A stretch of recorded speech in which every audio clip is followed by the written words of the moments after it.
Running Buell School Command. Maddie 20% loaded.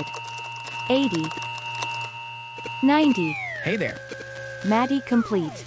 Enjoy. The. Oh.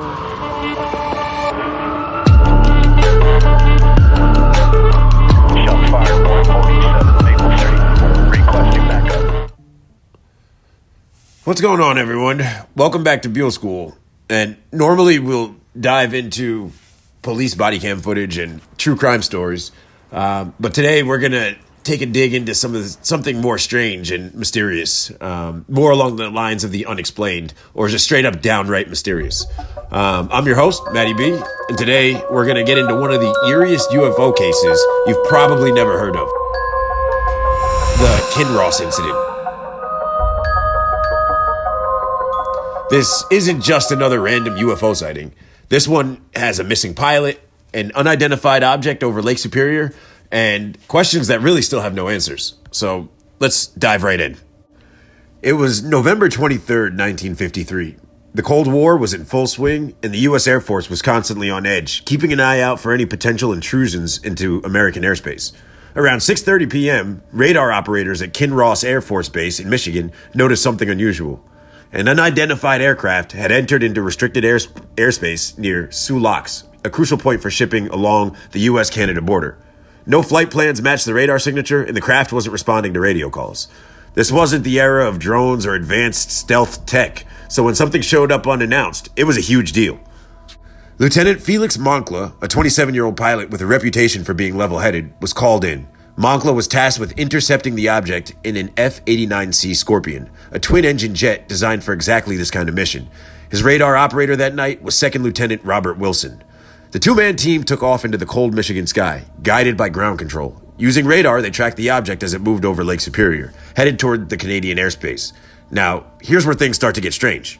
According to the official report, Moncla's jet closed in on the unidentified object at 500 miles per hour. Ground control continued to monitor the chase, watching as the two radar blips, one representing Moncla's jet and the other the unidentified object, grew closer and closer. But then, the two blips merged into one. Moments later, the merged radar signal vanished entirely. Ground control called out to Moncla's jet, but got no response. The F-89, along with its crew, had disappeared.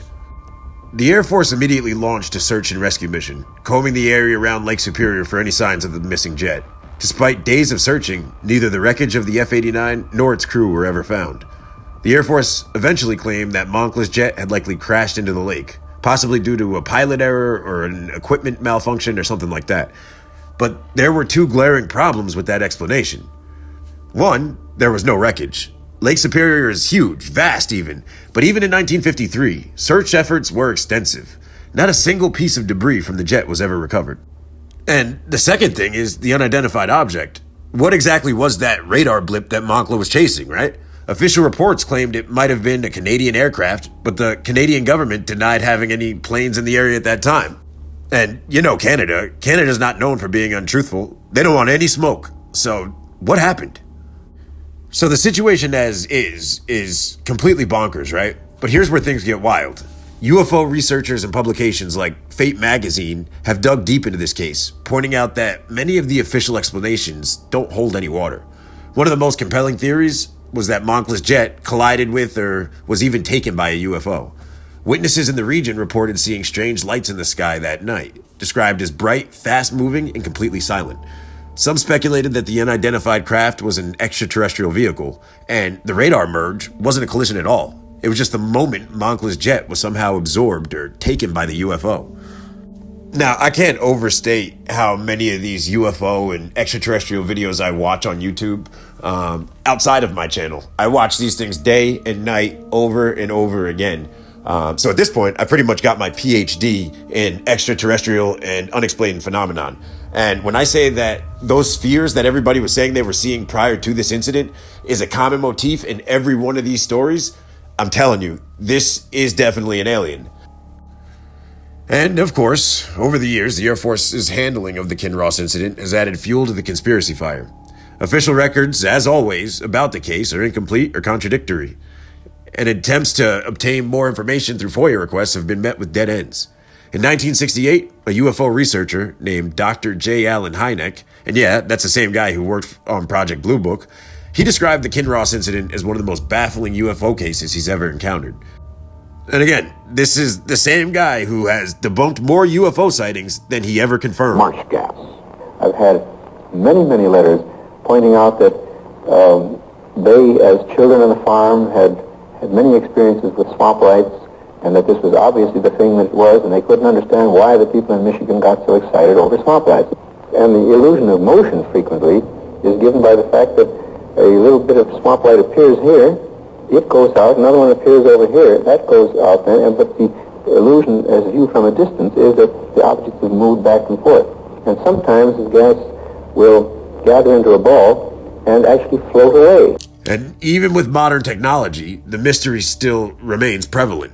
Some skeptics suggest the radar merge was just a coincidence and that Moncla's jet might have crashed due to spatial disorientation, which is a common hazard when flying over large bodies of water at night.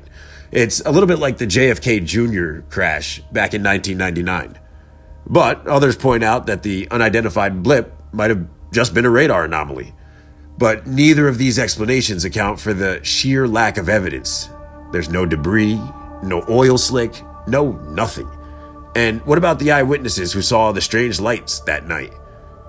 A common theme in all these UFO stories.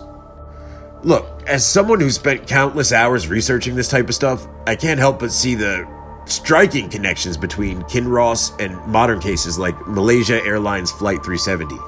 Both incidents share something that defies our understanding of aviation. The complete absence of wreckage? Think about it. In 2014, with all our advanced search capabilities, MH370 vanished without a trace. In 1953, Moncla's F-89 did the exact same thing. In both cases, we had radar data showing unusual behavior, MH370's inexplicable turns and altitude changes, like Kinross's mysterious merge. Both aircrafts were under the watch of trained observers, both were in contact with ground control, and both just stopped existing. But here's what makes the Kinross case different, and frankly, more compelling. We're not talking about a civilian aircraft over the huge Pacific, right? This was a military interceptor flying a controlled mission in domestic airspace with a specific target. The F-89 was built for exactly this kind of pursuit. It was essentially a flying weapon platform with a highly trained crew.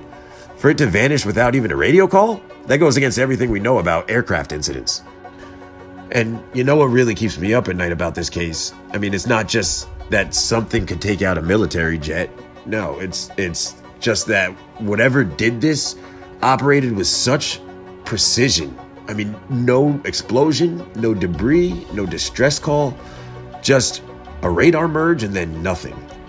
When you dig into the files and when you really study the details, you start to realize we may not be dealing with a crash. I mean, I don't think we are at all. We might be looking at something that could render our most advanced aircraft, then and now, completely irrelevant. Next time you're on a flight, look up over those endless clouds and remember Lieutenant Moncla. Remember that somewhere up there, in the sky and all of its expansion, something might be watching. Something that can make an aircraft disappear without leaving so much as a ripple on the water. That's what makes this case so fascinating to me. It forces us to question everything we think we know about aviation safety, about our military capabilities, and about what really may be up there in our skies. Look, I like the police body cam videos, and I have a lot of fun doing them, but that's what this pivot is all about. I want to bring you stories about the history of these anomalous incidents so that we can take a look at them and examine them together. But hey, those are just my thoughts. What do you think happened to Lieutenant Moncla that night? Drop your theories in the comments below, hit the like button, and let me know if you want to keep on diving into these stories. Thanks again, I'm Matty B. This is Buell School, and I'll catch you later.